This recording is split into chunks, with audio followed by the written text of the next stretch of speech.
Alors, bonjour à vous. Vous êtes nombreux aujourd'hui avec nous. En fait, pour le moment, 77, plusieurs d'autres devraient arriver, mais la ponctualité étant quand même une belle qualité, nous allons tout de suite commencer. Alors, mon nom est Marie-Josée Fortin, je suis directrice du bureau de la présidence et je suis aujourd'hui ici notamment au nom de la table de travail sur les réalités autochtones, qui est l'organisatrice de cette activité, de ce troisième webinaire qui débute aujourd'hui. Donc, on est ravis d'ailleurs de vous savoir si nombreux. Je pense que la TETRA, c'est le nom court qu'on donne à la table de travail, elle sait rejoindre les sujets, aller chercher avec les sujets d'intérêt ce qui vous préoccupe dans l'ensemble de nos établissements universitaires et même collégiaux, parce qu'on rejoint d'autres, l'ensemble, si on veut, de l'enseignement supérieur. Donc, voilà, aujourd'hui, on va parler effectivement de recherche en contexte autochtone avec deux invités que nous connaissons, je pense, la plupart depuis longtemps. J'ai voulu les présenter un petit peu plus avant, là, dans quelques minutes.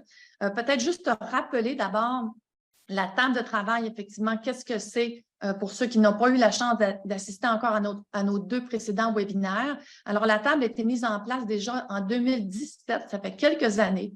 Elle regroupe en fait des membres de chacune des universités du réseau de l'Université du Québec et qui ont en fait comme mandat de s'enrichir mutuellement, de partager par rapport à ce qu'ils font dans chacun des établissements et donc échanger sur les meilleures pratiques, comment faire avancer les défis et les questions touchant les premiers peuples, qui sont quand même nombreux, et aussi les engagements qu'ont pris nos établissements depuis quelques années pour en faire plus et mieux pour les premiers peuples. Donc, cette table-là est vraiment une table d'échange et j'en profite pour remercier les membres qui sont, je dirais, toujours avec nous, patients et qui sont à l'écoute. Donc, Carole Lévesque, qui va être avec nous tout à l'heure, qui est membre depuis le tout début, et quelques autres aussi qui sont là depuis quand même, on dirait maintenant 6 ans. Alors, grâce à vous, effectivement, je pense que nos établissements avancent progressivement. J'en profite aussi pour remercier Evelyne Rondeau, qui est la chargée de projet autochtone chez nous ici à l'Université du Québec, avec qui j'ai le privilège de travailler sur ces questions et qui, effectivement, nous aide dans toute l'organisation et animation de ces rencontres de la TETRA et dont le webinaire d'aujourd'hui. Alors, je disais tout à l'heure que nous avons eu 2 webinaires. Je m'en profite pour faire un petit peu de publicité parce qu'on enregistre, n'est-ce pas, ces webinaires en sachant que ça peut être relu, revisité par la suite. Donc, les 2 précédents webinaires sont maintenant sur YouTube. Donc, nous avions le premier qui était sur l'université et les premiers peuples, le défi de l'inclusion et enjeux de reconnaissance. Alors, l'idée étant que nous avons dans nos établissements aussi ces questions de EDI et des premiers peuples. Donc, pourquoi est-ce qu'on devrait les traiter de façon différente? C'était entre autres au cœur de cette présentation-là. Deuxième webinaire qui était réfléchir à la reconnaissance territoriale en milieu universitaire. Alors, nous avions l'exemple du chemin et de tout le parcours fait par l'Université du Québec en Abitibi-Témiscamingue dans une démarche originale. Donc, vous pourrez aussi consulter sur YouTube. Maintenant, aujourd'hui, nous sommes ensemble effectivement pour ce webinaire qui a pour titre « Les principes de la recherche en contexte autochtone ». Alors, l'idée étant effectivement qu'il y a beaucoup d'intérêt pour mener de la recherche, et comme le rappelaient certains, ça ne date pas d'hier, mais depuis très longtemps, mais les pratiques évoluent. Et je pense, j'espère en tout cas pour le mieux, nos conférencières pourront en témoigner, c'est-à-dire qu'effectivement, on doit davantage travailler de façon éthique et selon des protocoles plus clairement affichés qui notamment vont reposer sur des principes d'équité, de partage et de réciprocité avec les communautés autochtones et les Premières Nations qui sont impliquées dans les projets de recherche. D'ailleurs, on va parler de co-construction de plus en plus, de reconnaissance des savoirs autochtones. Donc, c'est toutes ces questions-là qui seront abordées par nos 2 conférencières aujourd'hui. Et je les remercie à l'avance de nous aider à éclairer ces questions qui sont complexes et qui sont essentielles. Donc, je vous les présente tout de suite. Alors, dans un premier temps, Mme Suzy Basile qui sera avec nous. Bonjour, Mme Basile, et merci à l'avance de votre contribution.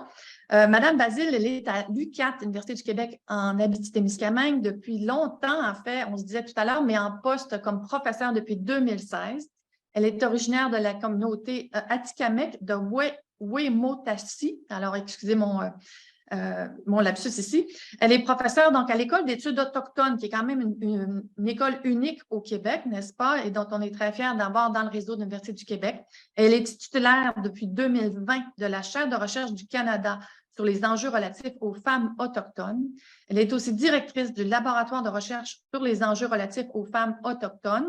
Et en continuité, tout ça avec sa thèse de doctorat qui portait effectivement sur le rôle et la place des femmes atikamekw dans la gouvernance du territoire et des ressources naturelles. On a connu aussi Mme Basile entre 2017 et 2019 parce qu'elle a participé à la fameuse et importante commission Bien, que vous connaissez peut-être, commission d'enquête sur les relations entre les Autochtones et certains services publics. Elle était notamment co-directrice du secteur de la recherche, donc un rôle très important pour documenter effectivement toutes ces questions touchant les services publics et les communautés autochtones.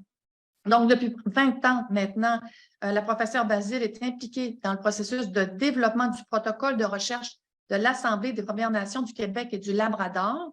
Elle a développé notamment les lignes directrices en matière de recherche avec les femmes autochtones qui ont été publiées par l'Association des femmes autochtones du Québec en 2012. Donc, on voit la profondeur de toute son expertise et son travail depuis plusieurs années.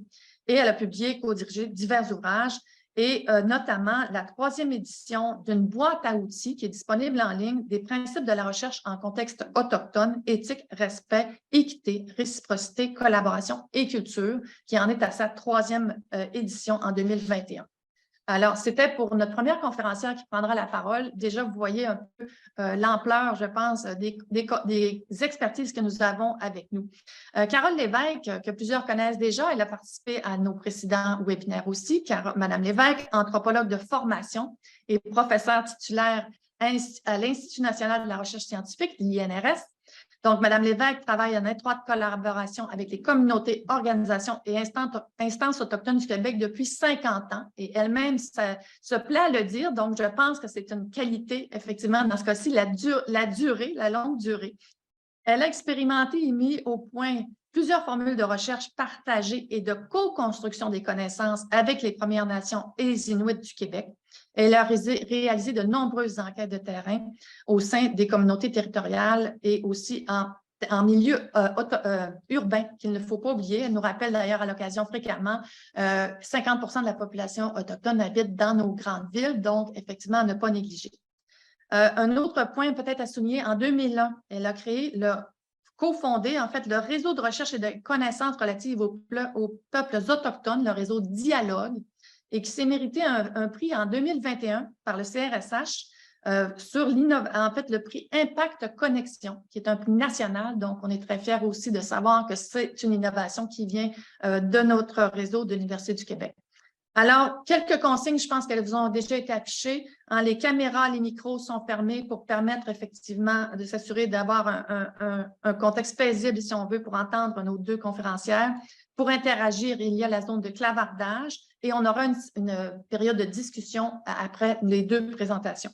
Donc, deux présentations, d'abord Mme Basile et ensuite suivi par Mme Lévesque. Alors, sans plus tarder, merci encore, mesdames, d'être avec nous aujourd'hui, de nous faire part de toute votre connaissance et vos expertises. On est très hâte de vous entendre sur ces questions importantes. Alors, Madame Basile, on vous écoute.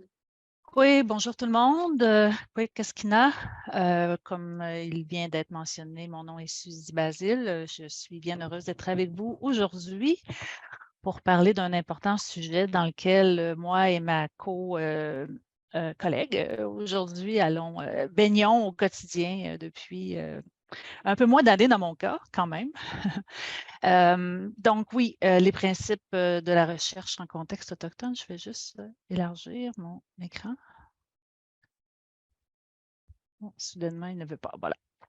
Alors, je voudrais d'abord souligner le fait que, et remercier surtout le peuple Anishinaabe sur lequel mon institution est sur le territoire, en fait, du peuple Anishinaabe, sur lequel mon institution est établie et qui nous permet de nous développer et d'évoluer.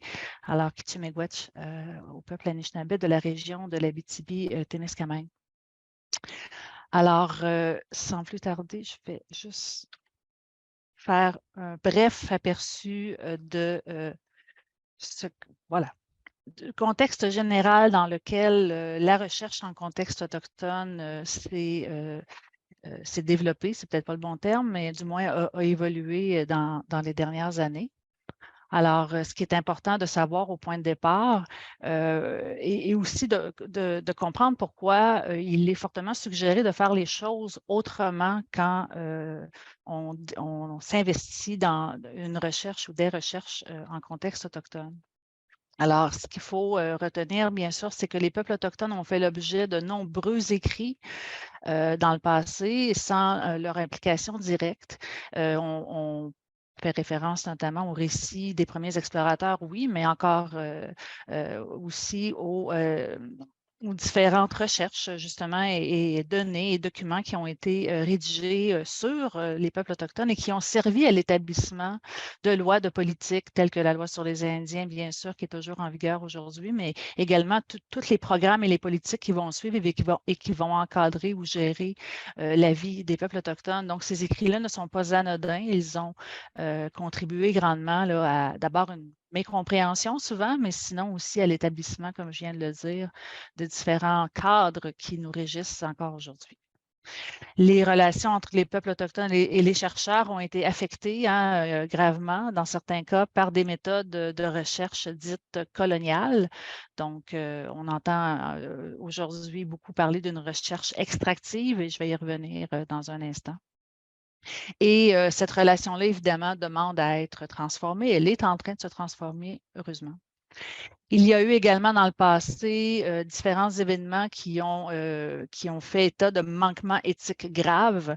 Et quand je dis passé, c'est un passé pas si lointain dans certains cas. Si on regarde au cours du 20e siècle, pardon, et 19e certainement aussi, différents événements qui ont fait en sorte que les peuples autochtones ont été utilisés dans le cadre de différentes recherches, que ce soit des recherches nutritionnelles qui ont été faites sur les enfants autochtones dans les pensionnats ou que ce soit des recherches sur le patrimoine génétique sanguin de certaines communautés autochtones.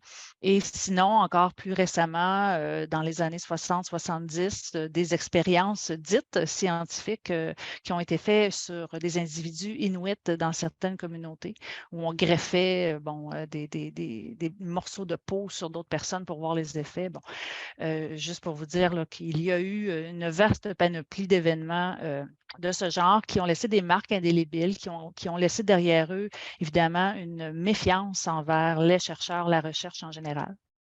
Et cette confiance-là qui a été ébranlée par notamment la recherche, également par le phénomène de la recherche dite extractive, comme je le disais tout à l'heure. Donc, le fait d'aller puiser, d'aller chercher chez des individus ou une communauté des informations et disparaître avec. C'est d'ailleurs un des principaux reproches ou une des principales raisons pourquoi les communautés autochtones au Québec, du moins, puis ailleurs dans le monde aussi, bien sûr, ont revendiqué, ont suggéré, ont fortement poussé pour que des guides et des protocoles soient établis pour que cette pratique-là cesse. Si je fais référence aux communautés au Québec qui, au début des années 2000, ont dit « ça suffit ». Certains même ont fermé leurs portes aux chercheurs en disant il n'est plus question que ça se passe comme ça chez nous. Donc, on doit respecter minimalement certaines règles sur lesquelles je reviendrai tout à l'heure. Malheureusement, il y a eu très peu ou pas de consultations sur les priorités et les besoins de recherche auprès des premiers concernés, soit des peuples autochtones eux-mêmes. Et bien que cela tend à changer par la pratique que moi je fais, mais aussi d'autres collègues, évidemment, avec qui je collabore, il y a encore un manquement à cet égard-là et souvent on voit des propositions de recherche qui n'ont peut-être pas pris la peine de demander à la nation ou à la communauté concernée quels étaient leurs besoins à eux. Alors, c'est quelque chose sur quoi il faut porter une attention particulière. Et donc, il est nécessaire de réévaluer le contexte et les conditions de la recherche, et Carole va en parler plus en profondeur dans un instant. Et il y a évidemment un besoin là-dedans de décoloniser la recherche et nous assistons présentement à l'émergence de nouvelles approches. Donc, depuis, on peut dire, environ 25 ans au Canada, il y a des avancées quand même intéressantes en la matière, grâce notamment à j'allais dire le push, mais ce n'est pas un bon mot en français, grâce Bien, au courage, oui, bien sûr, mais aussi aux nombreuses revendications de groupes et de organisations autochtones pour que les choses changent. Hop, j'essaie d'avancer, mais il n'y a pas. Voilà. Donc, les principaux constats et défis que j'ai relevés aujourd'hui, et il y en a plusieurs autres, bien sûr, là, on n'a pas malheureusement le temps de faire le tour de l'entièreté de la question parce que normalement, ces formations-là durent au minimum une demi-journée, sinon beaucoup plus. Mais bon, question de mettre la table. Donc, la recherche sur les enjeux autochtones et principalement menée par des non-autochtones, c'est encore le cas aujourd'hui. Contrairement à d'autres régions du Canada, au Québec, nous sommes très peu de chercheurs autochtones, du moins dans le milieu académique, dans le milieu universitaire. J'en compte moins de 10. Ce qui fait que, contrairement à d'autres provinces où il y a des facultés et des départements avec plus de 20 chercheurs autochtones et professeurs dans leur rang, la donne ici est complètement différente. Il y a évidemment une relève qui est nécessaire et qui est très rare, bien que plusieurs étudiantes, principalement des femmes autochtones, soient en train de faire des études supérieures, deuxième et troisième cycle. Il n'est pas dit qu'elles vont travailler dans le milieu de la recherche universitaire nécessairement, bien sûr. Mais pour les quelques-uns qui y parviendront, j'ai bien hâte, je les attends avec impatience. Alors, on assiste, et cela se donne en fait comme résultat aussi, on assiste à une sursollicitation des quelques chercheurs et organisations autochtones qui œuvrent ou qui s'investissent dans la recherche. Et ce n'est pas peu dire, là, je ne sortirai pas les nombreuses sollicitations et invitations que je reçois par jour, là, mais c'est quelque chose et je sais que c'est la même chose pour mes collègues autochtones aussi et aussi pour les étudiants et étudiantes qui sont parfois même au cégep encore ou en début d'études universitaires. Donc, afin de respecter la volonté de faire de la recherche par, pour et avec les peuples autochtones au lieu de sur, bien, il y a différentes manières de s'y prendre. Et le par, pour et avec, ce n'est pas moi qui l'ai inventé, c'est même les organismes subventionnaires de la recherche au Canada là, qui s'appuient sur ces principes. Donc, pour respecter cela, il faut avoir la capacité de participer dès le début à la première phase d'idéation de la recherche, mais c'est aussi contradictoire avec ce que je viens de dire au sujet de la sursollicitation. Mais quand même, il est important là, de co-construire dès le départ, en fait, les propositions de recherche qui sont amenées. Un autre aspect ou défi, en fait, que les organisations autochtones rencontrent, les communautés inclus, bien sûr, c'est l'idée ou le projet en devenir de gouvernance des données de recherche. De plus en plus d'organismes autochtones revendiquent cette gouvernance-là sur les données qui les concernent directement. Certaines à travers le Canada, mais aussi au Québec, sont en train d'établir d'ailleurs et de mettre en place des institutions, des stratégies de gouvernance de l'information et des données de recherche concernant les peuples autochtones. Donc, c'est un chantier sur lequel je vous invite à vous pencher si dès que les informations sont disponibles et publiques, ce sont des avancées importantes.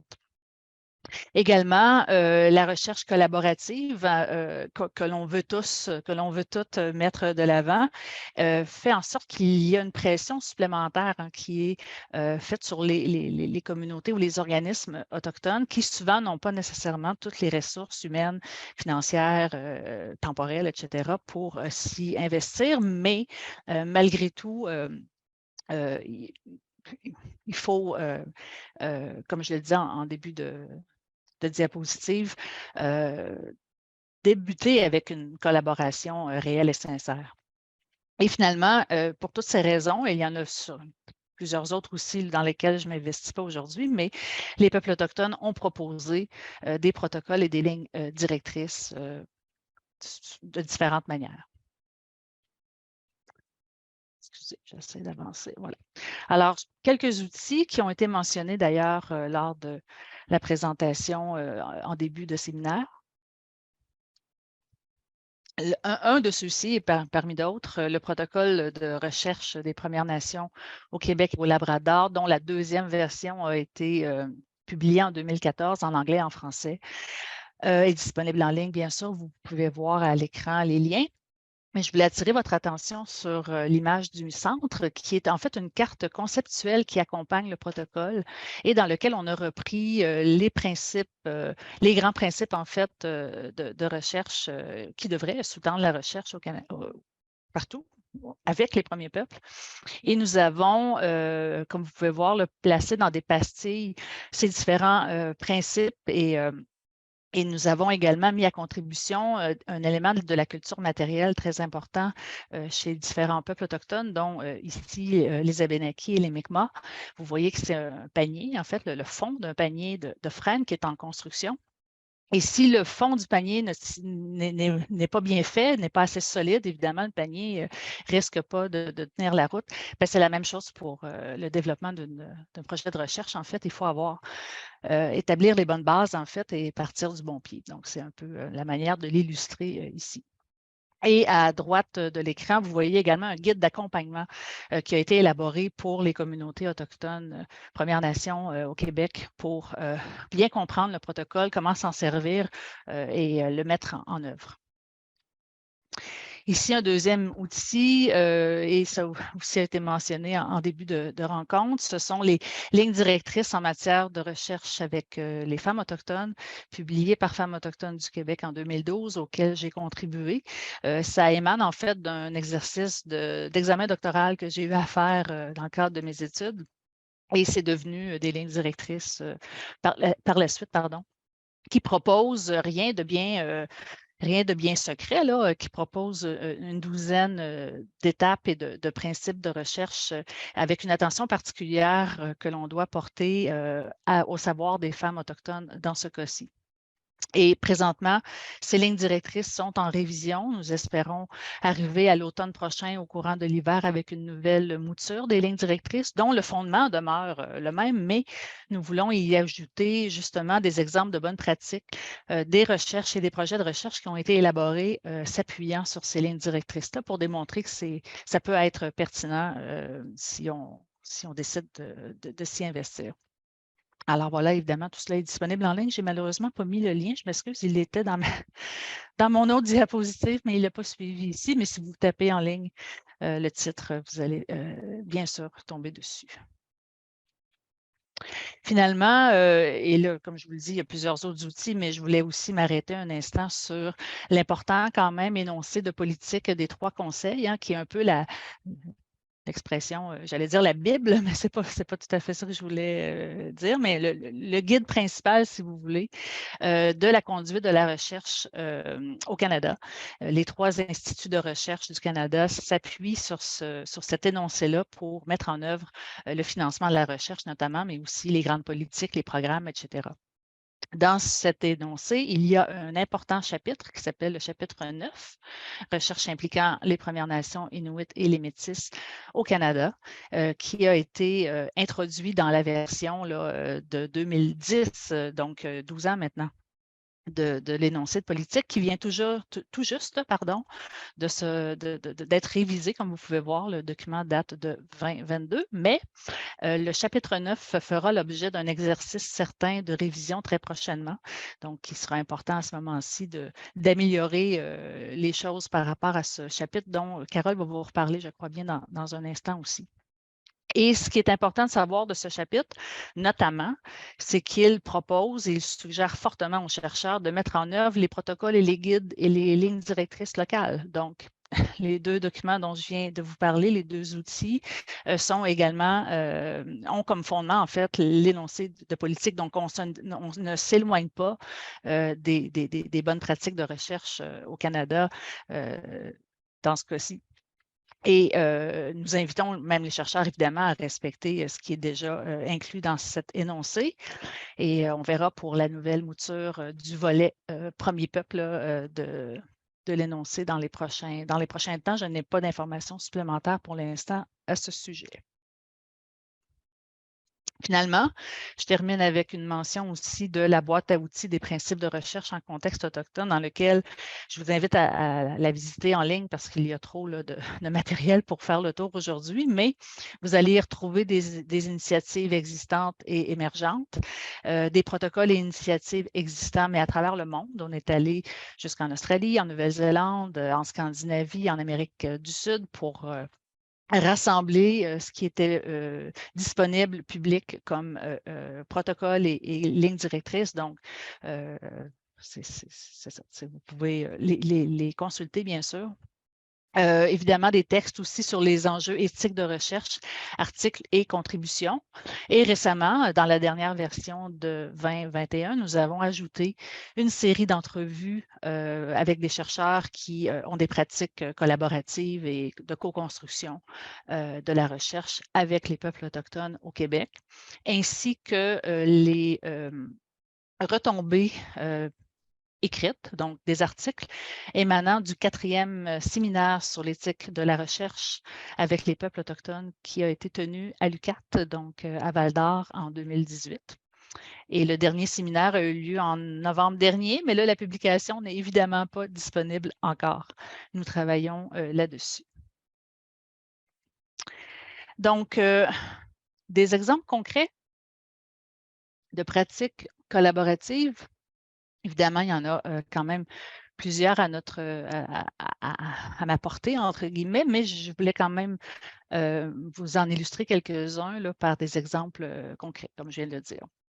Donc, ne pas oublier, si vous ne les connaissez pas, je vous invite à les visiter, les principes PCAP pour propriété, contrôle, accès et possession des données de recherche.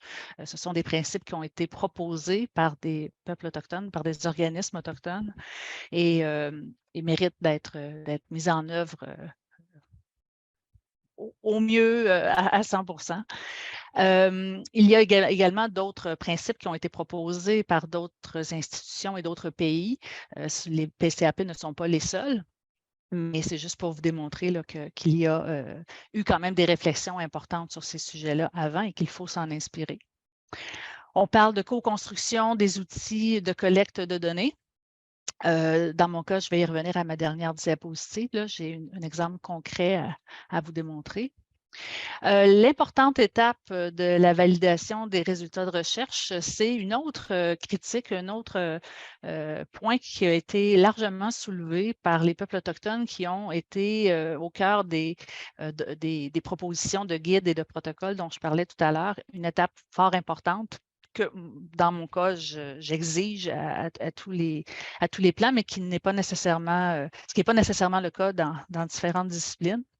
Et cette validation-là avec les premiers intéressés de la recherche, soit dans ce cas-ci les peuples autochtones, est fondamentale à mon avis et malheureusement a été trop souvent dans le passé évacuée, passée sous silence et on a vu des résultats de recherche être publiés sans même que la communauté ou l'organisme concerné puisse avoir eu l'occasion de les valider, de les voir avant tout.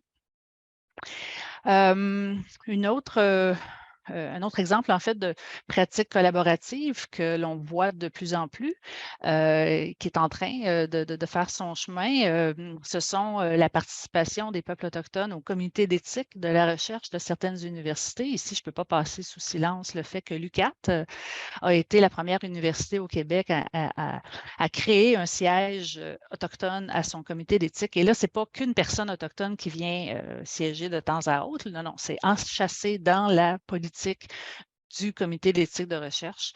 Et si la personne n'est pas disponible, il n'y a pas d'évaluation qui est faite là. Donc, oui, nous avons une substitut, bien sûr. Mais je sais aussi que d'autres universités au Québec sont en train également de travailler à ce niveau-là et de faire une place aux enjeux, aux personnes autochtones au sein de leur CER. C'est une pratique, évidemment, que j'encourage. Je voudrais également souligner ici que un exemple, si vous voulez, ou plutôt un appui à ces différentes manières de travailler là ou aux différentes raisons, en fait, pour porter une attention particulière à la recherche en contexte autochtone, c'est que les dernières enquêtes et les commissions qui ont eu lieu au Québec, au Canada, ont tous et chacune à leur manière formulé des appels à l'action qui stipulent justement, il manque je m'excuse, une petite faute, NT, qu'il y a un besoin de données de recherche dans de nombreux secteurs, dans de nombreux secteurs d'activité ou sujets, si vous voulez, enjeux autochtones à travers le pays. Et ces données-là sont fondamentales pour l'amélioration des conditions de vie des peuples autochtones, bien sûr. Donc, je termine avec un exemple encore plus concret que ce que je vous présentais jusqu'à maintenant, émanant de ma thèse de doctorat qui a porté sur le rôle et la place des femmes atikamekw dans la gouvernance du territoire. Et c'est des pratiques que j'ai continué et que je continue à mettre en œuvre encore aujourd'hui. Pour moi, ce sont devenus des incontournables. Et c'est juste pour vous démontrer que ça se fait et que c'est bienvenu aussi dans le milieu là, que d'agir ou de proposer ces étapes-là. Donc, dans le cas de mon sujet de doctorat, j'ai tenu avant toute autre chose 3 entrevues préparatoires avec 3 femmes de la nation atikamekw, là, une par communauté atikamekw à ce moment-là, pour justement développer avec elles la recherche plus en détail. Les différentes étapes et les différentes thématiques qui allaient être abordées. Nous avons par la suite co-construit le guide d'entrevue et le formulaire de consentement également, qui étaient tous deux disponibles en langue atikamekw, en Eromouin. Alors, c'est juste pour vous démontrer que ces pratiques-là se font. Il faut prendre le temps de le faire. Il faut avoir peut-être un peu plus de ressources financières et le temps également de faire tout cela, mais c'est vraiment un incontournable à mon avis. Évidemment, dans ce cas-ci, j'ai aussi procédé à 5 séances de validation des résultats avec des participantes, mais également avec d'autres personnes qui ont pu compléter ou ajouter ou expliquer certains des résultats de cette recherche-là. Donc, encore une fois, c'est du temps, c'est de l'énergie, mais c'est, à mon avis, essentiel. Et finalement, j'ai laissé aussi le temps, oui, mais aussi la place à l'émergence de thèmes qui ont ouvert la voie à d'autres recherches. Et là, je m'explique ici. Comme vous pouvez voir, le titre portait sur le rôle et la place des femmes dans la gouvernance du territoire. Et au fil des 32 entrevues qui ont été menées, j'entendais les femmes, surtout les plus âgées, raconter ou expliquer leur parcours de vie sur le territoire par leur grossesse et leurs accouchements qu'elles y avaient eus. Et c'est un pan du guide d'entrevue, si vous voulez, auquel je n'avais pas réfléchi, que je n'avais pas vu venir. Et au bout de plusieurs entrevues, je me suis dit, il y a quelque chose là qui mériterait d'être investigué davantage, mieux compris du moins. Et dans une seconde recherche qui a suivi le doctorat et qui est sur le point d'être terminée, là, on est en révision, eh bien, c'est une seconde recherche qui a été menée justement sur la consolidation du lien au territoire par la grossesse et l'accouchement et le récit de femmes d'un certain âge, bien sûr, qui ont justement connu leur première grossesse en territoire, celle du milieu, je dirais, souvent dans leur communauté en raison de la sédentarisation forcée qui est arrivée dans certaines nations au courant des années 60-70 et finalement ont eu leurs derniers enfants, leurs derniers bébés à l'hôpital. Donc, elles ont connu la transition de ces lieux d'accouchement-là et aussi pu expliquer comment, malgré tout, elles avaient et réussissent toujours aujourd'hui à maintenir un important lien au territoire avec leur territoire d'origine, en fait. Donc, c'est juste pour vous démontrer que d'un sujet à l'autre, parfois, il faut laisser la porte ouverte à l'émergence de thèmes qu'on n'avait pas vu venir. Et ça aussi, c'est un autre reproche que j'ai souvent entendu où chercheurs et chercheurs vont proposer à une communauté, un organisme, une idée ou un projet de recherche et ne prendra pas assez en compte les propositions qui vont être faites par la communauté ou les personnes devant eux vont même aller jusqu'à ignorer des questions de recherche proposées ou des avenues différentes. Et j'ai toujours considéré que c'était assez dommage que de ne pas réellement, en fait, collaborer dans ce cas-là. Alors, j'arrête mon partage d'écran ici. Alors, je vais poursuivre un peu sur la lancée de Suzy. Je vais revenir à certains éléments, vous fournir dès le départ peut-être deux définitions de la recherche autochtone selon d'abord le CRSH, et je vais lire simplement pour remettre tout ça en mémoire. La recherche autochtone réalisée dans n'importe quel domaine ou discipline qui est menée par et avec des communautés, des sociétés ou des personnes des Premières Nations, des peuples inuits ou métis ou d'autres nations autochtones et qui les concerne et repose sur leur sagesse, leur culture, leurs expériences ou leur système de connaissances exprimés dans des formes dynamiques passées et actuelles. La recherche autochtone peut englober les dimensions intellectuelles, physiques, émotionnelles, et ou spirituelle du savoir, de manière à créer des liens créatifs entre les personnes, les endroits et les environnements, et l'environnement naturel, pardon. Quelles que soient les méthodes ou les perspectives appliquées à un contexte donné, tout chercheur qui mène de la recherche autochtone, qu'il soit autochtone ou non, s'engage à maintenir une relation fondée sur le respect avec tout peuple ou toute communauté autochtone du Canada ou d'ailleurs. Alors, si vous consultez le site du CRSH, les principes en vigueur autour de la recherche autochtone, ben, c'est cette définition-là, c'est la définition la plus à jour. Elle est assez dense et on va voir certains de ces éléments en cours de route. Mais on a souvent tendance à, je dirais, cibler la recherche autochtone en sciences sociales, sciences humaines. Quand je dis sciences sociales, c'est sciences humaines également. Toutes les disciplines qui se retrouvent sous ces deux appellations, mais il y a aussi la recherche qui se fait en sciences naturelles, qui se fait en génie, en sciences médicales, et on a tendance à être moins, je dirais, socialisé aux pratiques de recherche en contexte autochtone dans ces disciplines. Alors, c'est important de voir que il y a aussi, du côté du CRSNG, c'est plus récent, mais du côté du CRSNG, il y a des paramètres dont il faut tenir compte. Et au CRSNG, ce qu'on met de l'avant d'abord, c'est le programme d'innovation dans les collèges et la communauté. On s'entend ici que le mot communauté dans un sens très, très large. Alors, le programme d'innovation dans les collèges et la communauté est déterminé à appuyer la recherche impliquant respectueusement des peuples, des communautés, des sociétés ou des personnes des Premières Nations ou des peuples inuits ou métis ou d'autres nations autochtones et qui portent ou reposent sur leur sagesse. Donc, vous voyez, ça reprend ce que le CRSH a déjà identifié. Cette détermination reflète le soutien apporté par les trois organismes modèles de recherche, les trois conseils, CRSNG, IRSC et CRSH, différents modèles de recherche et de formation en recherche autochtone et cadrent avec ces modèles qui mènent à de nouvelles relations constructives avec les peuples des Premières Nations et les peuples inuits et métis. Vous excuserez la traduction, c'est un peu boiteux. Par contre, ce qu'on identifie, à la différence du CRSH, on identifie 4 thèmes qui canalisent un peu les préoccupations en ce qui concerne la recherche autochtone: autodétermination, décolonisation de la recherche, responsabilisation et égalité des chances. Ça, ce sont les paramètres globaux.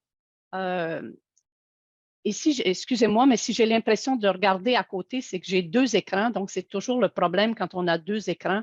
On ne sait pas exactement où regarder. Alors, pour bien comprendre les contextes dans lesquels nous sommes, il faut ouvrir un petit peu l'idée que la recherche autochtone se retrouve, bien sûr, elle se retrouve principalement en sciences sociales, mais elle se retrouve aussi en sciences médicales, technologiques, sciences naturelles. Et on a des façons différentes d'aborder la recherche d'une part, mais aussi la manière de produire de la science. Évidemment, ce n'est pas un secret, du côté de la recherche sociale, c'est avec les humains. et on crée, on étudie des faits de société. Je l'ai appelé comme ça, des phénomènes sociaux de différents ordres. Du côté des sciences médicales, même des sciences naturelles, on fait de la recherche sur le vivant. Donc, ce sont des faits de santé dans un premier temps, mais pas seulement la santé humaine dans ce cas-ci, la santé animale, la santé végétale, éventuellement la santé des arbres peut-être. Et on développe aussi, du côté des sciences naturelles, des travaux sur les territoires ou les terres. Hein. On dit, je m'en vais en terre nordique, je vais sur le territoire de la baie James. Donc, de ce côté-là, on regarde plutôt des faits de nature. Et ça complexifie, je dirais, le type de socialisation à la recherche autochtone. Alors, Suzy en a fait mention, les connaissances que l'on met à jour, au jour ou à jour, servent souvent à développer ou à nourrir des politiques, des services, des programmes. C'est le cas aujourd'hui. C'était le cas au 19e siècle, au 20e siècle, avec les écarts, les abus qui ont pu être développés dans ce contexte. Mais un des grands défis qui se posent au regard de la recherche autochtone est bien celui de la connexion entre ces différents types de sciences. Puisqu'on n'étudie pas les mêmes choses, puisque les méthodes pour les étudier ne sont pas les mêmes, et puisque les expertises, que ce soit avec les humains ou sur les territoires, ces expertises nous placent à des niveaux différents, et c'est très, très difficile pour les personnes qui proviennent des autres secteurs scientifiques, médical, technologique, naturel, de trouver, si on veut, les bons outils pour agir. Et on souhaite connecter de plus en plus dans notre société. On est rendu là, on souhaiterait qu'il y ait c'est plus qu'une interdisciplinarité, c'est une interscience entre le social, le médical, le technologique, les sciences naturelles. Il y a plusieurs tentatives qui sont faites dans les universités, mais pas toujours heureuses en ce qui concerne les sciences sociales, qui sont souvent reléguées à des fonctions de communication. Alors, les chercheurs des sciences sociales sont vus comme pouvant favoriser la relation avec les instances autochtones que les gens de sciences naturelles, par exemple, ou de sciences médicales ne connaissent pas de la même manière, n'ont pas fréquenté de la même manière, et ça relègue les chercheurs de sciences sociales à souvent des statuts de communicateurs. Et ça, c'est une, je dirais, grossière erreur, et c'est comme ça que des impairs se créent également. Alors, pour pouvoir parler de tout ça, il faut, on l'a dit, je suis anthropologue, je m'intéresse beaucoup à comprendre les phénomènes dans le temps, dans le présent aussi, mais dans le temps. Et la recherche autochtone, elle a une très longue histoire au Canada, ailleurs aussi, mais elle a une longue histoire au Canada. Donc, j'aimerais rapidement vous rappeler quelques dimensions de cette histoire pour nous amener aux années 60, 70, alors que les choses ont commencé réellement à changer. Cette échelle, l'échelle de l'histoire, elle est internationale, européenne, américaine, canadienne et québécoise. Ce qui veut dire qu'au début, même si c'était au Canada, dans le milieu des années du 19e siècle, par exemple, l'intérêt était beaucoup international. Je peux vous donner quelques éléments. On a tendance à oublier ça, ça fait très longtemps. Le Musée national de l'homme au Canada, qui est devenu aujourd'hui le Musée des civilisations après avoir connu plusieurs dénominations, a été fondé en 1841. La Commission géologique du Canada, qui a été un moteur incroyable de travaux de recherche sur des terres autochtones, en milieu autochtone, date quand même de la même époque, 1842.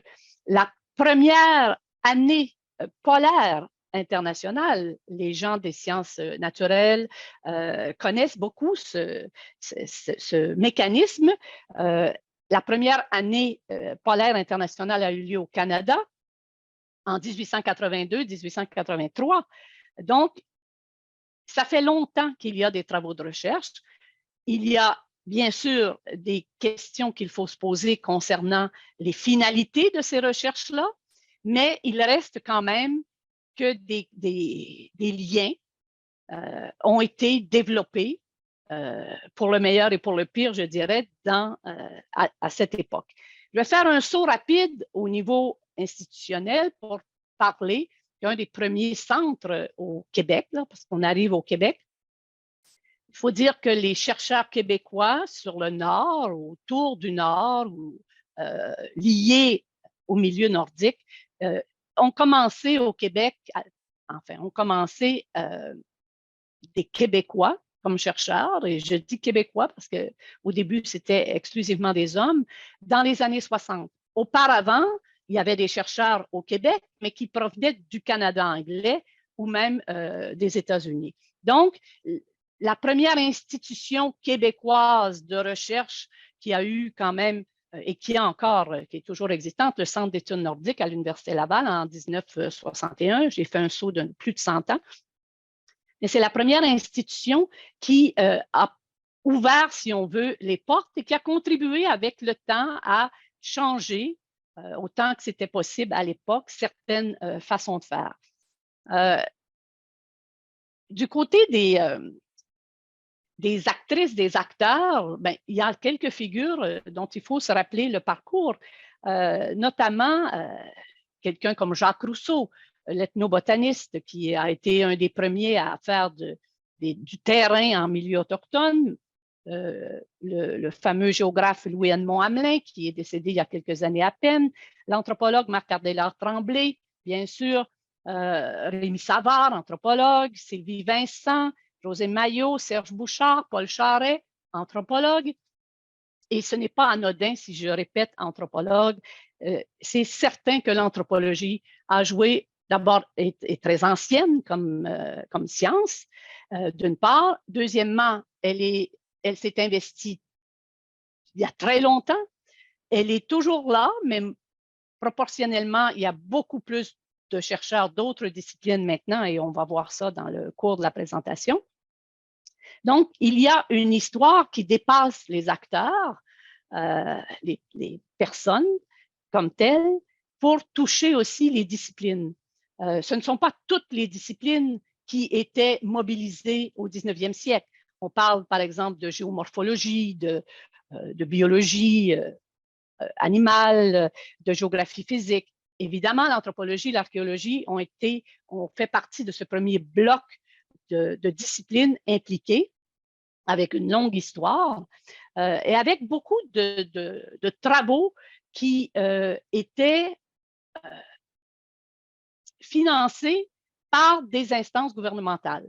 Suzy l'a mentionné également, la Commission géologique du Canada, par exemple, qui est toujours en vigueur, qui est connue des gens des sciences naturelles, beaucoup moins des gens des sciences sociales. Et pourtant, c'est à travers ce canal-là que beaucoup des premières études sur le milieu québécois, je n'ose pas dire en collaboration avec les peuples autochtones, mais quand même en interaction avec plusieurs groupes autochtones, et se sont joints à ces premiers chercheurs, beaucoup d'Américains, beaucoup de personnes américaines dès le début du 20e siècle.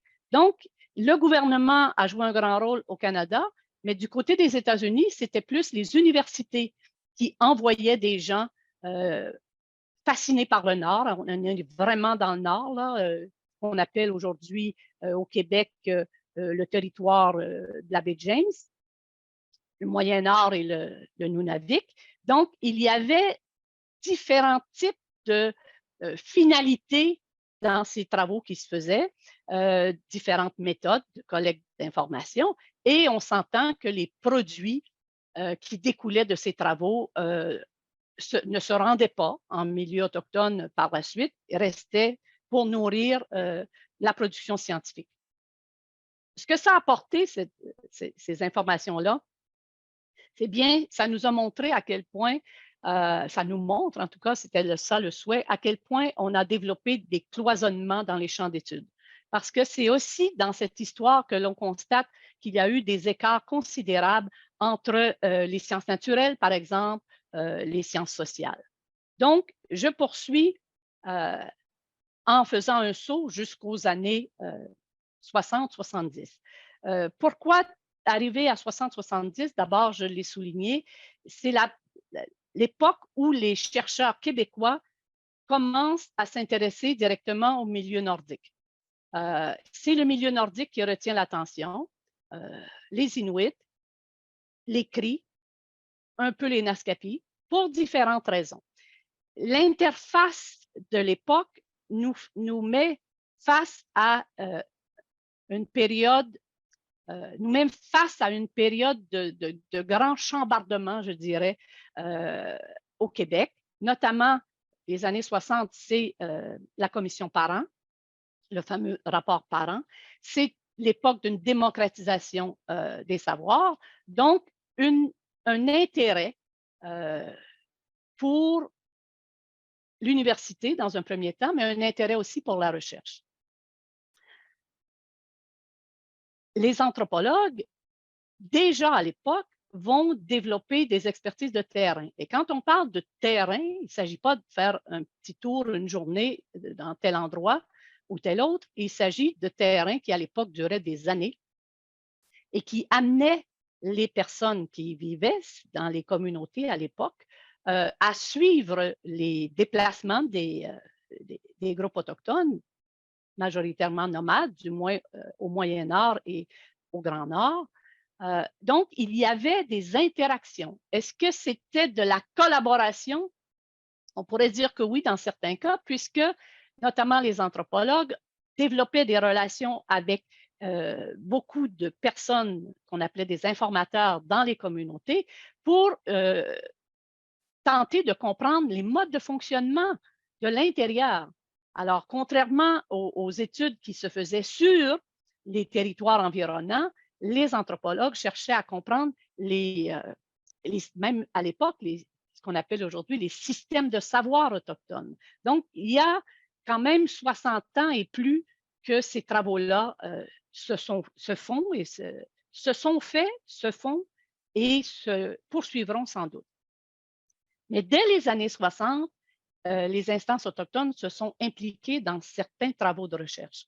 Je pense entre autres à l'Association des Indiens du Québec, excusez le terme indien, c'est comme ça que ça s'appelait à l'époque, qui a été créée en 65 et qui a développé un intérêt très important dès les années 66, 67, 68 pour ce qui se passait en milieu universitaire. C'est grâce à cette implication-là que se sont développés les premiers programmes qu'on appelait toujours la formation des maîtres à l'époque. Ça s'est développé à l'Université McGill parce que l'Université McGill était très à l'avant-garde des travaux à ce moment-là et accueillait déjà une clientèle d'Autochtones, de personnes autochtones, à l'époque presque exclusivement des hommes, mais des personnes que vous avez connues peut-être ou avez entendu parler par la suite parce qu'on retrouvait dans ces premiers étudiants à McGill plusieurs Cris, dont Bailey Diamond, qui a négocié des années plus tard la Convention de la baie James et du Nord québécois. Donc, l'Association des Indiens du Québec avait un intérêt marqué pour l'université et pour la possibilité de développer déjà à cette époque des manières de protéger les cultures, de les étudier, de les protéger, les cultures, les langues, etc. Du côté de McGill, toujours, c'est là qu'on voit apparaître je dirais, les premiers projets de recherche collaborative. En particulier sous l'égide d'un chercheur, un grand anthropologue anglais qui avait vécu beaucoup en Australie, qui est arrivé vers le milieu des années 60 à l'Université McGill et qui a développé le fameux programme d'anthropologie du développement qui amenait deux choses importantes. D'abord, créer des ponts avec les milieux autochtones, dont les communautés Cris à l'époque, et de mobiliser des équipes d'anthropologues et non plus l'individu tout seul qui va faire son terrain isolé pendant des années. Non, c'est la recherche collaborative qui a commencé à se déployer. C'était à l'échelle de groupes d'individus, mais ce n'était plus de la recherche individuelle comme par le passé. Et c'est vraiment dans cette période-là, 1960-70, que l'on voit un premier vent de changement dans la manière de faire de la recherche autochtone.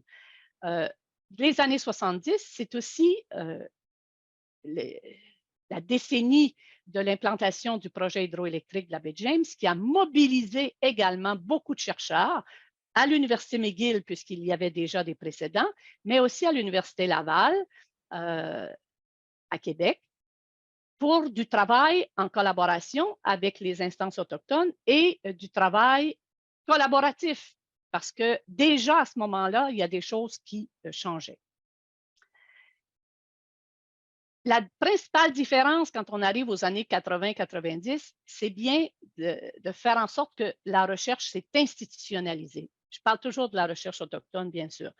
Elle s'est institutionnalisée dans le sens où ce ne sont plus des individus qui la portent et qui la réalisent, ce ne sont plus des groupes, des équipes de plusieurs personnes qui la portent et la réalisent, ce sont les institutions. Et ce n'est pas anodin parce qu'à cette époque-là se développe en Occident ce qu'on a appelé par la suite, dans les années 90, la société du savoir. La société du savoir nous a amené à prendre connaissance de d'autres systèmes de savoir que les savoirs occidentaux et à promouvoir la coexistence des systèmes de savoir. Du côté des travaux des anthropologues, ça fait au moins 100 ans que les systèmes de savoir autochtones étaient étudiés. Les informations ne revenaient pas, comme je disais tout à l'heure, nécessairement dans les communautés, ne servaient pas de base, disons, à certains travaux à l'intérieur des communautés.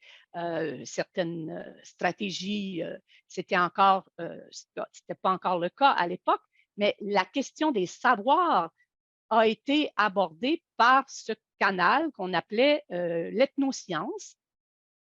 Et je parlais de Jacques Rousseau tout à l'heure, qui a été un biologiste qui a contribué à créer une ethnobotanique au Québec dans la foulée des travaux du père Marie-Victorin.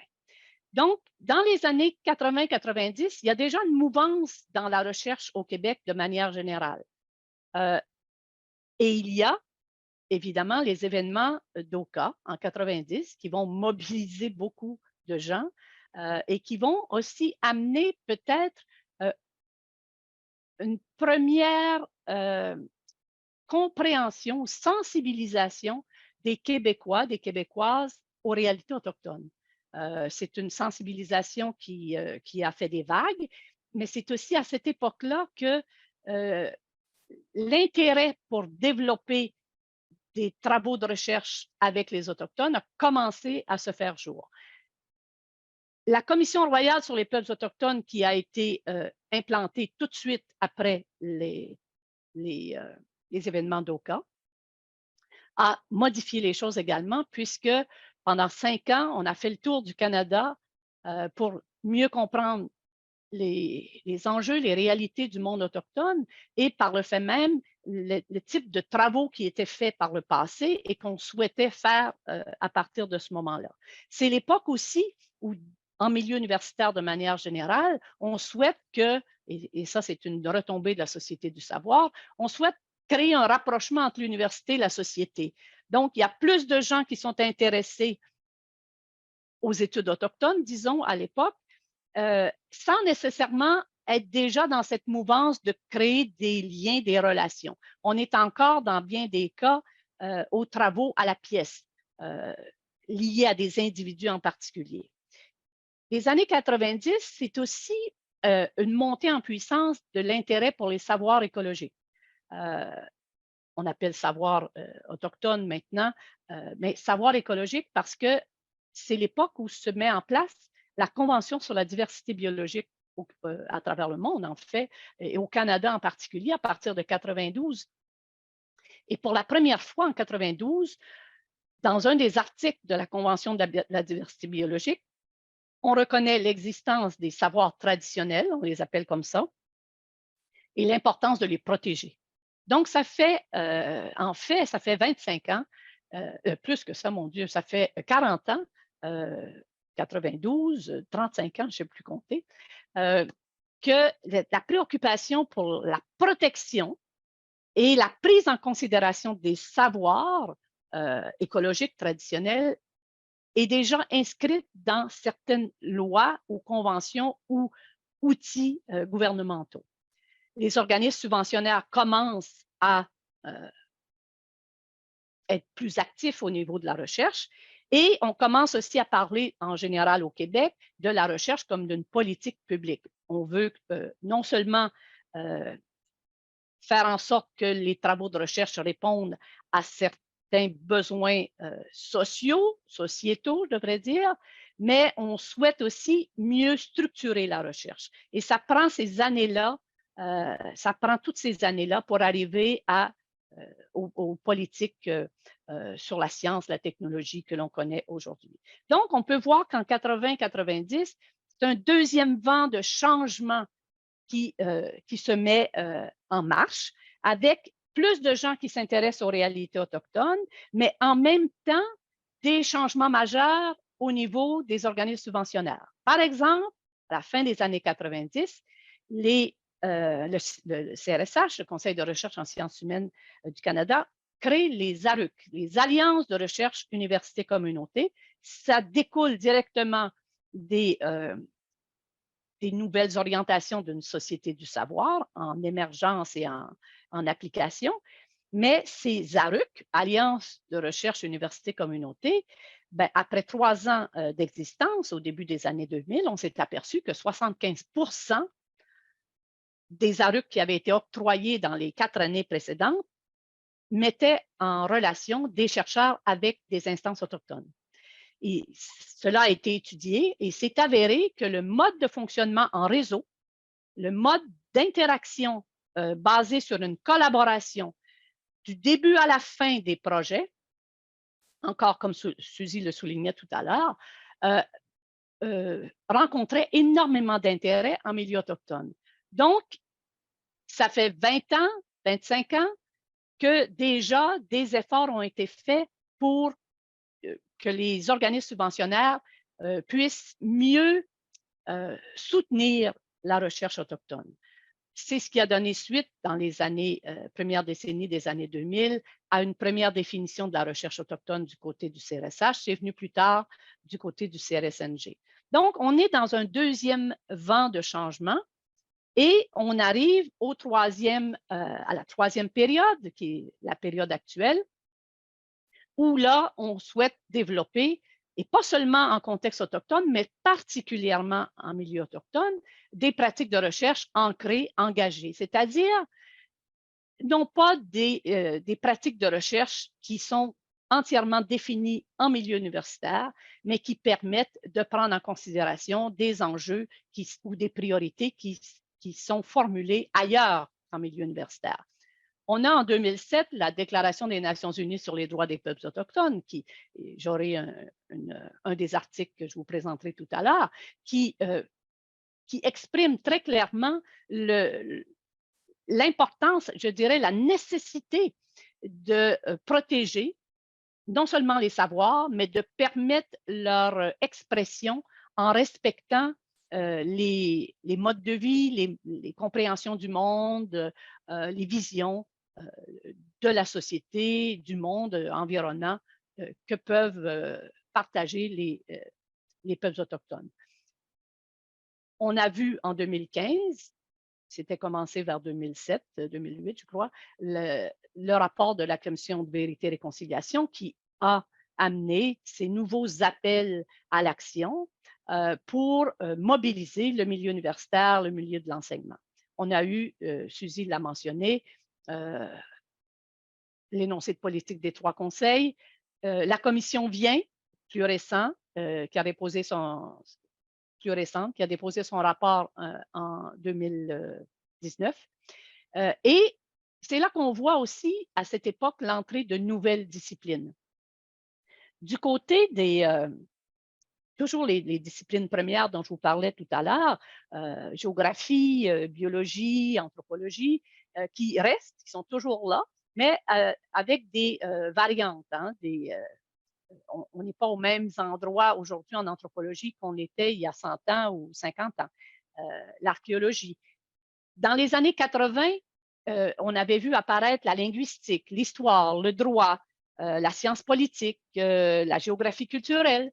Mais quand on arrive aux années 2000, là, on entre dans d'autres disciplines, l'environnement notamment, l'éducation, la sociologie, le travail social, les sciences médicales de manière très large, la psychologie. Et ce qu'on peut constater quand on examine ça sous l'angle des disciplines, et ça c'est très important en matière de recherche autochtone, c'est que les traditions de recherche ne sont pas les mêmes. Et en fait, il y a des disciplines qui n'ont pas de tradition de recherche en contexte autochtone ou d'expérience avec les peuples autochtones. Donc, aujourd'hui, c'est souvent le lieu d'impairs qui peuvent être commis ou de maladresse, puisque même si les traditions de recherche n'ont pas toujours été bénéfiques ou heureuses, on a quand même des corpus pour se positionner. Dans des disciplines qui sont arrivées dans le monde de la recherche autochtone plus récemment, il n'y a pas de tradition, sinon à la pièce. Donc, c'est très important, si on parle de cette période contemporaine, de voir que toutes les disciplines ne sont pas outillées de la même manière pour faire face aux réalités, d'abord des peuples autochtones, des premiers peuples, mais aussi aux défis que pose la recherche autochtone telle que définie au niveau sociétal maintenant. C'est aussi à partir des années 2000 que là, on voit, un peu peut-être dans la foulée de la Commission royale des années 90, une croissance des cohortes étudiantes autochtones. Donc, c'est un troisième vent de changement qu'il faudra éventuellement documenter plus largement pour savoir où on se trouve aujourd'hui. Alors, je passe à autre chose. On garde ce bagage en tête pour aborder les autres points.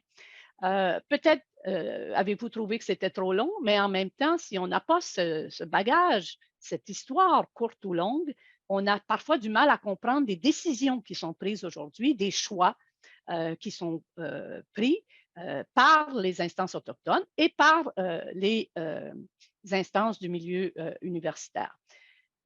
Le monde autochtone n'est pas un monde univoque. Vous l'avez compris déjà, quand on parle des Premières Nations, des Inuits, des Métis, il n'y a pas de groupe métis reconnu constitutionnellement au Québec, donc on va s'en tenir à Premières Nations et Inuits.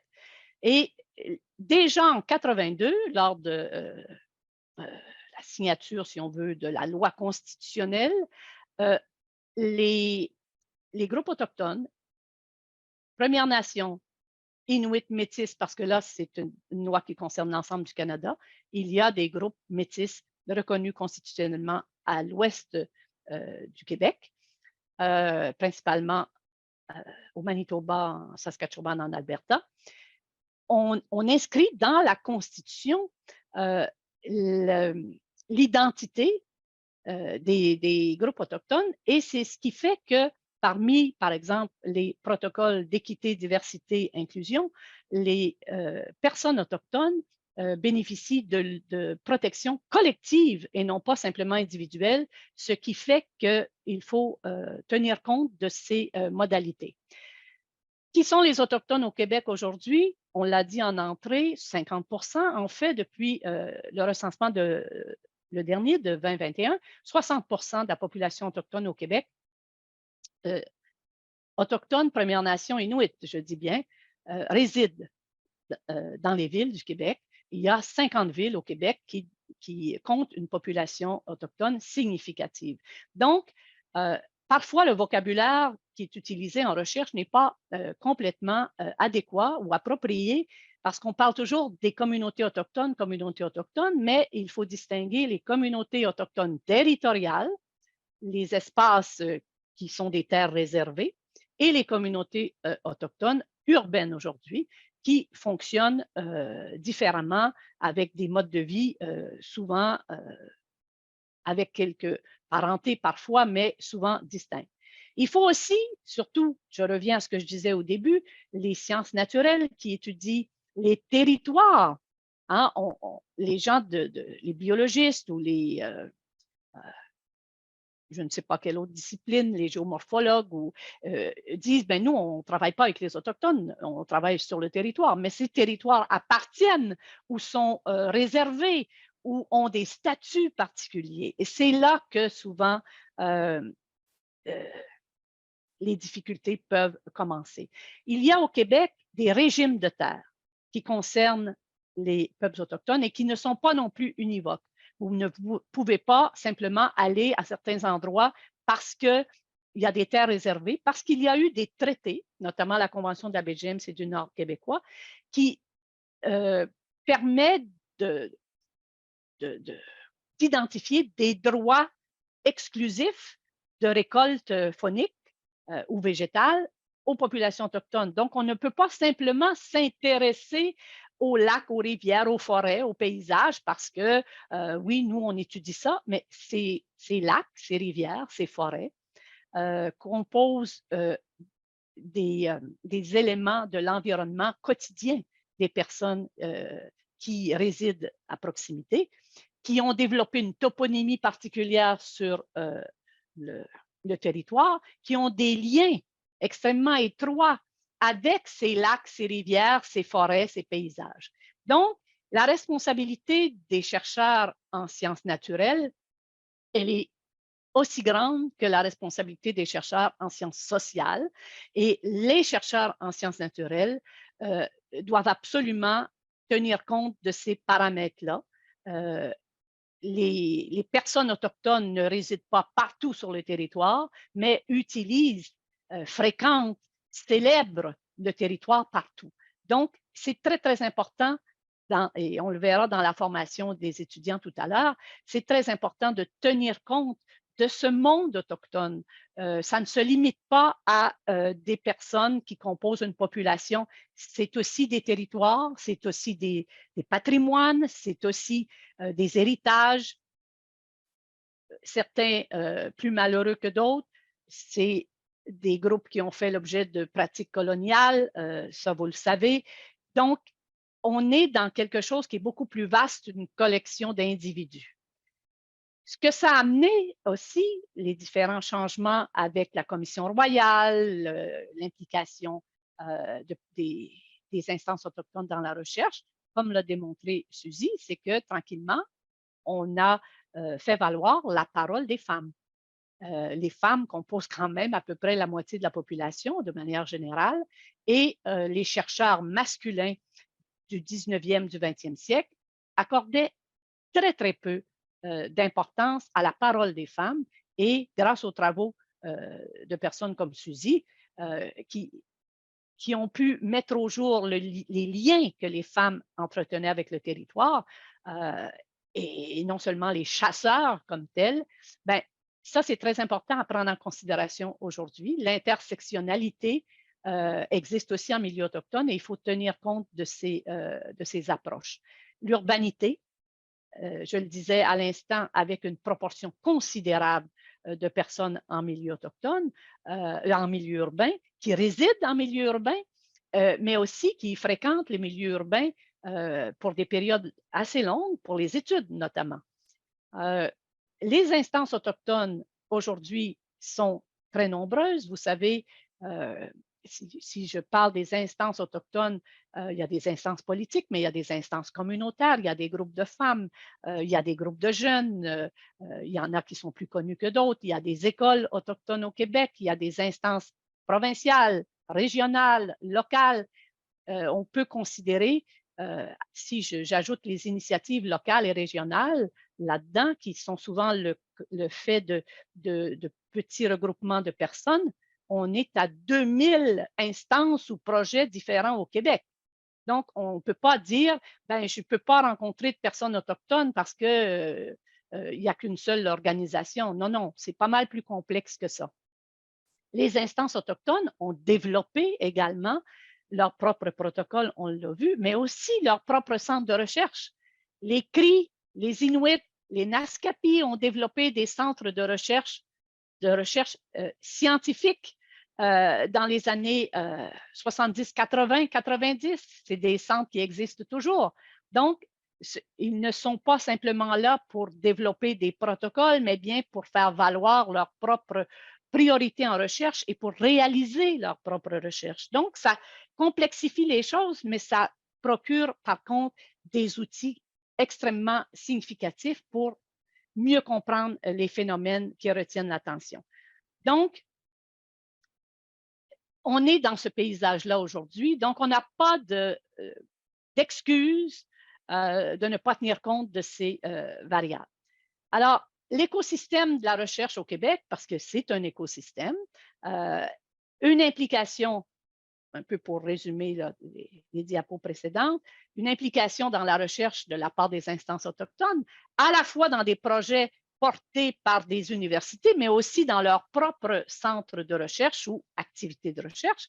Il faut s'instruire quand même de l'historiographie de la recherche autochtone, qu'il faut connaître pour s'inspirer parfois, pour mieux comprendre pourquoi il y a eu des abus dans d'autres cas.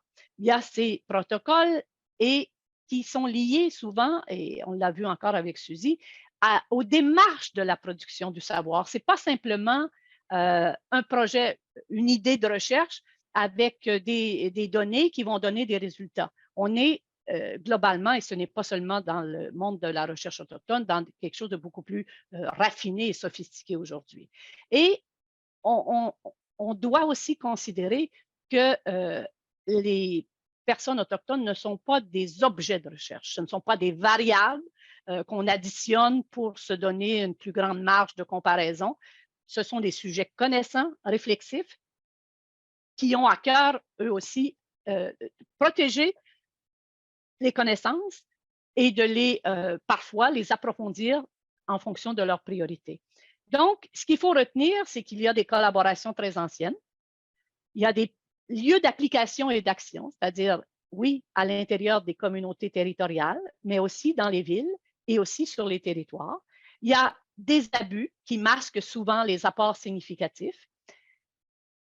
Le développement de la capacité de recherche autochtone avec ces centres de recherche qui existent, mais aussi la responsabilité que tous les chercheurs ont de faire en sorte que la recherche ne reste pas étrangère au monde autochtone, et des alliances qui se créent, et je ne parle pas d'intégration, des alliances entre des savoirs scientifiques et des savoirs autochtones. L'écosystème actuel de la recherche se résume de cette façon. Quelles sont les caractéristiques de la recherche autochtone? Elle est d'abord institutionnelle. La recherche autochtone, ce n'est pas une affaire d'une personne qui connaît une autre personne. Il s'avère que ça serait une personne autochtone et une personne non autochtone. La recherche en contexte autochtone doit être collective. Elle doit être collaborative aussi, mais surtout, elle doit avoir des ancrages institutionnels. Elle est relationnelle, c'est-à-dire qu'on n'est pas dans des relations qui passent uniquement par les courriers électroniques, le courrier électronique. On est dans des relations de personne à personne. Elle est participative, elle est réciproque, c'est-à-dire qu'elle instaure, et on l'a vu aussi, une obligation de réciprocité. Elle est réflexive, c'est-à-dire qu'on réfléchit à ce qu'on fait et ce qu'on a comme méthode ou les apports positifs ou négatifs de nos propres disciplines. Elle est engagée. Engagée veut dire ici, elle se définit autour des priorités de recherche. Je n'aime pas parler de besoins de recherche, c'est plus que ça. Les besoins, c'est un peu, je trouve, commercial. On va répondre à des besoins. Non, on s'engage autour de priorités de recherche que l'on souhaite partager dans la plupart des cas, puisque non seulement la recherche est partagée, mais les démarches sont partagées. Et si possible, c'est une recherche transformatrice qui va apporter, qui a des retombées, non seulement pour l'université, mais pour les milieux, et qui va amener sans doute de nouveaux outils de connaissances, de nouvelles banques de données qui vont faire avancer la connaissance de manière très large. Il y a des approches aussi. On parlait des disciplines, on parlait des traditions de recherche plus ou moins longues, mais on doit parler aussi des approches de recherche. Il y en a 4 rapidement, là, c'est un peu synthétique. Une formule déterministe, c'est la plus courante dans bien des domaines. C'est-à-dire, elle est pensée dans l'université, puis on cherche à l'appliquer sur le terrain quelque part. Elle est hiérarchique, souvent élitiste, unidécisionnelle, extérieure au milieu, et elle engendre des retombées strictement académiques. Je pense que personne ici ne favorise volontairement des formules déterministes. Mais quand on définit un projet à l'extérieur du milieu académique et que l'on souhaite aller chercher des appuis, bien, on n'est pas loin de la formule déterministe. Les protocoles, les démarches nous invitent à revoir nos façons de procéder dès le début, bien en amont. Alors, vous avez une première étape, une première autre approche de cette relation qui est une formule participative. On souhaite participer, on fait des invitations, mais quelque part, on garde nos méthodologies et nos pratiques que l'on connaît déjà, puisqu'on est plus à l'aise avec ses propres pratiques. Pardon. Et en général, malgré qu'il y ait une participation, c'est-à-dire il y a un échange quelque part, les retombées restent académiques, c'est-à-dire la production académique classique qui ne revient pas. Et même si ça revient dans une communauté, c'est comme ailleurs, pour lire des articles scientifiques, non seulement ça prend un intérêt, mais ça prend aussi un accès à cette information et le mode de production des articles scientifiques n'est pas le plus simple à saisir, surtout même quand vous passez d'un secteur de sciences sociales, par exemple, aux sciences naturelles ou aux sciences médicales. Il y a des codes, il y a des repères et on ne lit pas ça parce qu'on a besoin de se reposer l'esprit. La formule partenariale. La formule partenariale, c'est déjà un pas de plus vers l'installation, je dirais, d'une relation. Et ça nécessite un engagement institutionnel. Il n'y a pas de partenariat si on n'est pas dans quelque chose d'institutionnel. Et les retombées commencent à être explicites pour le milieu. Donc, déjà, une troisième approche possible. Et finalement, on souhaiterait arriver dans une dynamique plus relationnelle et réflexive, qui est la co-construction des connaissances. Lorsque vous avez échangé avec une instance autochtone pour réaliser vos travaux, vous n'êtes pas dans de la co-construction de connaissances. Lorsque vous avez un partenariat, vous n'êtes pas d'office dans la co-construction des connaissances. Ça prend quelque chose d'autre pour être dans la co-construction des connaissances, c'est-à-dire la rencontre de systèmes de savoir.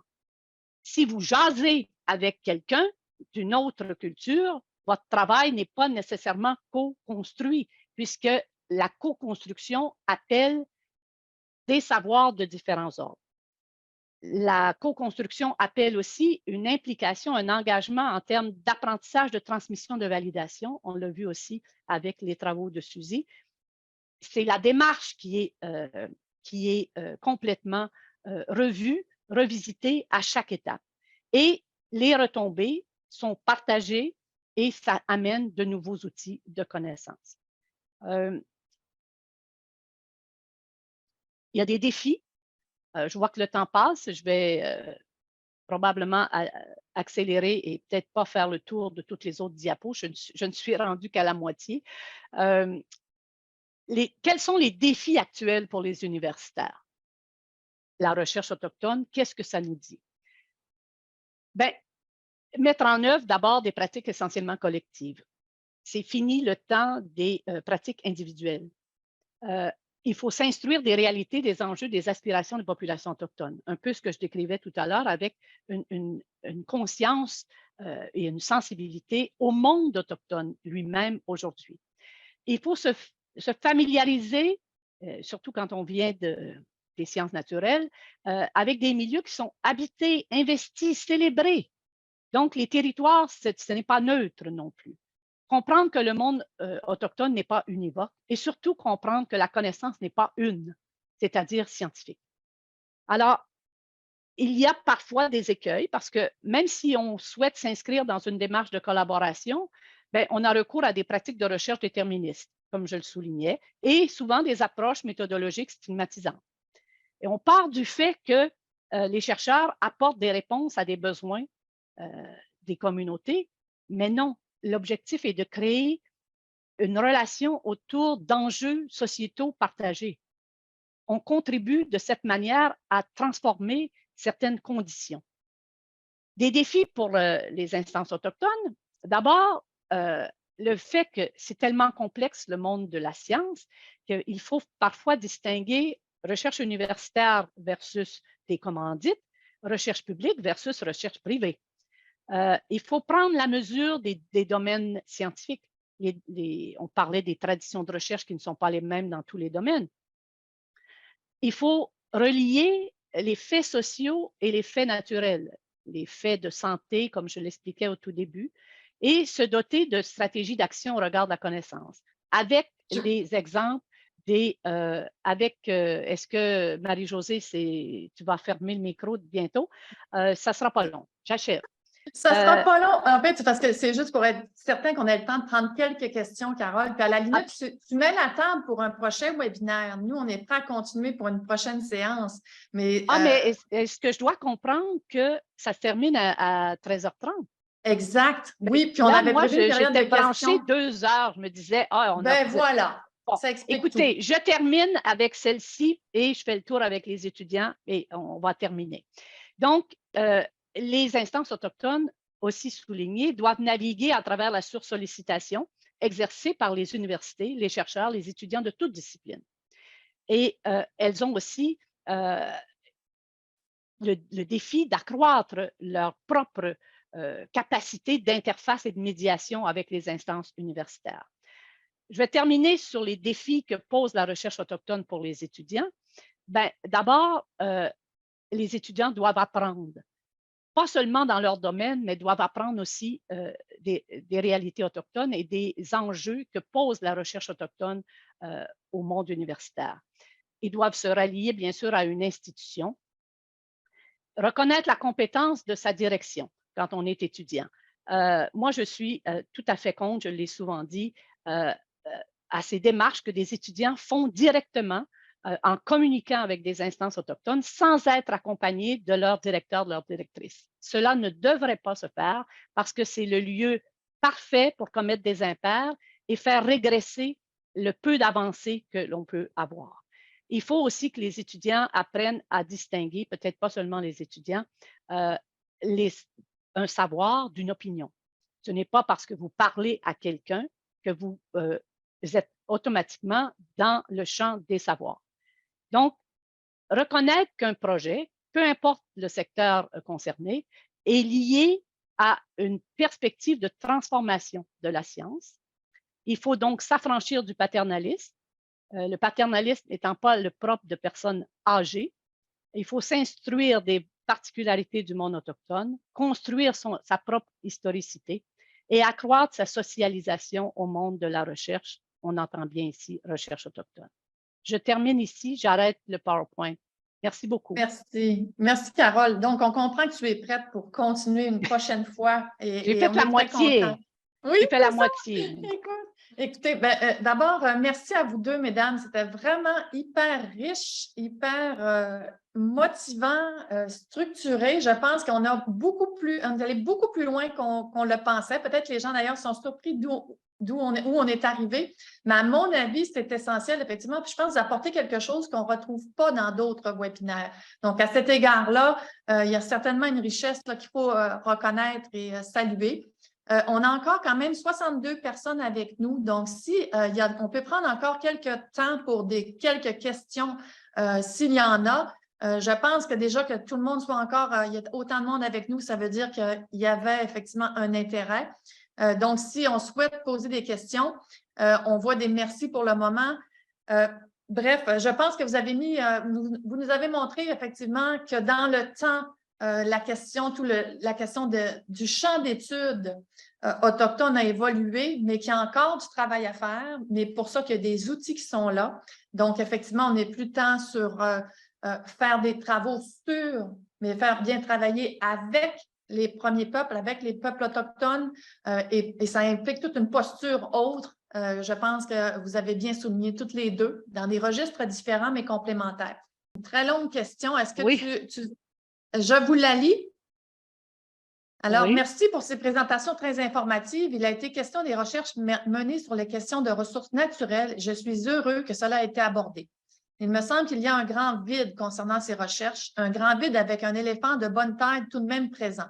En ethnobotanique, la collaboration s'est développée plus ou moins selon les préceptes de la recherche en contexte autochtone, plus que moins. Mais en ce qui concerne la recherche en foresterie, développement minier, grande et petite faune, utilisation du territoire et ressources, c'est le plus souvent silence. Quoi qu'on sait qu'il y a des collègues, notamment à l'UQAT, qui travaillent sur ces questions-là. La recherche ne s'inscrit pas d'emblée dans un contexte autochtone.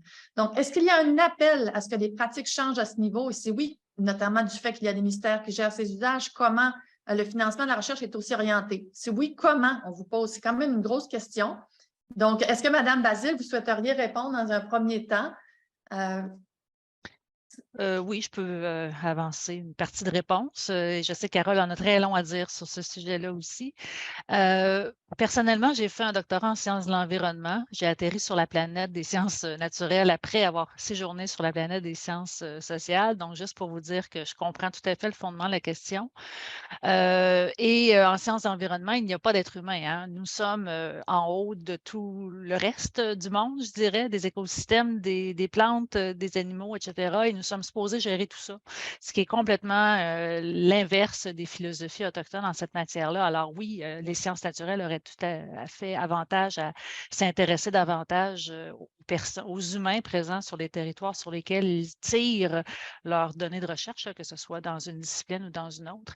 Et il y a eu beaucoup de revendications de fait par plusieurs groupes autochtones, personnes autochtones à travers le temps à ce sujet-là, en disant pourquoi que le biologiste, lui, qui vient prendre des échantillons dans mon lac, ne me demande pas la permission, contrairement à ceux qui viennent faire des entrevues avec des aînés ou des femmes dans la communauté. Et c'est quelque chose sur lequel moi-même aussi, j'encourage fortement à changer justement les paramètres de ces disciplines-là, mais en même temps, il n'y a aucune règle qui les oblige, hein. Donc, il faut encore une fois passer par la bonne volonté et souvent, ces chercheurs-là, ne sachant souvent pas d'ailleurs comment entamer une discussion avec les peuples autochtones, n'ont ni le temps ni les ressources pour s'arrêter, entre guillemets, à faire ces prémices-là. Donc, il y a un gros travail à faire à cet égard-là. Et puis, moi, j'encourage fortement les chercheurs avec qui je travaille, qui sont de ces univers-là, à prendre le temps de bien faire les choses. Ça, c'est très clair, mais ça prendrait probablement un énoncé ou en tout cas une règle supplémentaire là, au niveau du financement notamment. Bon point. Puis ça rejoint peut-être, Carole, ce que vous disiez plus tôt, à savoir les disciplines ont intérêt à se parler parce qu'ils partent de points de vue différents, avec des méthodes différentes, mais quand même, elles peuvent nourrir ensemble la connaissance, mais encore y a-t-il lieu de s'intéresser effectivement aux vraies questions et avec des postures qui se rejoignent, là. Donc, voilà. Est-ce que vous souhaitez ajouter quelque chose, Carole? On a une autre Je question, pense que je pense. les préoccupations actuelles du CRSNG, par exemple, avec cette nouvelle ouverture, ils sont encore loin d'atteindre tous les chercheurs comme le CRSH commence à pouvoir le faire, tous les chercheurs qui œuvrent, disons, en contexte autochtone, mais il y a quand même des tentatives. La difficulté vient du fait qu'ils n'ont ou elles n'ont en général aucune socialisation à l'activité de recherche. Et je vois une petite question fort intéressante, c'est cette connexion que l'on souhaite entre les sciences sociales, les sciences naturelles, les sciences médicales actuellement, un peu partout dans les universités, c'est des grandes questions à l'échelle internationale. Ben justement, et on pourrait s'inspirer de ces visions du monde autochtone qui ne séparent pas en silos les êtres humains, et ça pourrait même avoir des impacts sur les sciences sociales et les sciences naturelles en général dans la société. Je suis persuadée, moi, que les avancées qui sont faites en matière de recherche autochtone vont amener, peut-être l'ont-ils déjà fait, amener des avancées en sciences sociales en général, dans les sciences naturelles en général, puisqu'on est confronté à des réalités qui sont portées par des individus et non pas seulement par des données de recherche. Les instances autochtones, les interlocuteurs autochtones, les détentrices, détenteurs de savoir autochtones. Et c'est ça que je vois, moi, dans maximum 10 ans, il va y avoir des retombées qui vont pouvoir être documentées à l'échelle de l'ensemble du monde scientifique, puisqu'on va s'inspirer de ce qui se fait en milieu autochtone.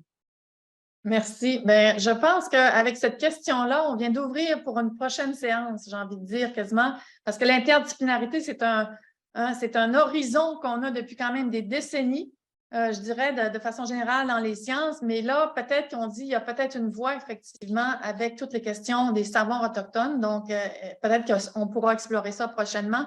Je vous remercie beaucoup, en tout cas, à toutes les deux, pour avoir pris le temps, parce qu'effectivement, Mme Basile, vous l'avez dit, sursollicité. Donc, vous avez accepté généreusement de venir avec nous. Je pense que ça 200 personnes qui forcément aussi, en plus, ça va circuler par la suite. Donc, merci encore de contribuer à faire avancer modestement pour nous, en tout cas de notre côté, mais certainement pour l'ensemble de la communauté et nos milieux universitaires. Alors, on vous donne rendez-vous pour un prochain webinaire. Espérons que vous serez encore au rendez-vous à tous. Et merci encore une fois à nos deux conférencières, Suzy Basile et Carole Lévesque. Et bonne fin de journée à tous. Au revoir. Miigwech, merci.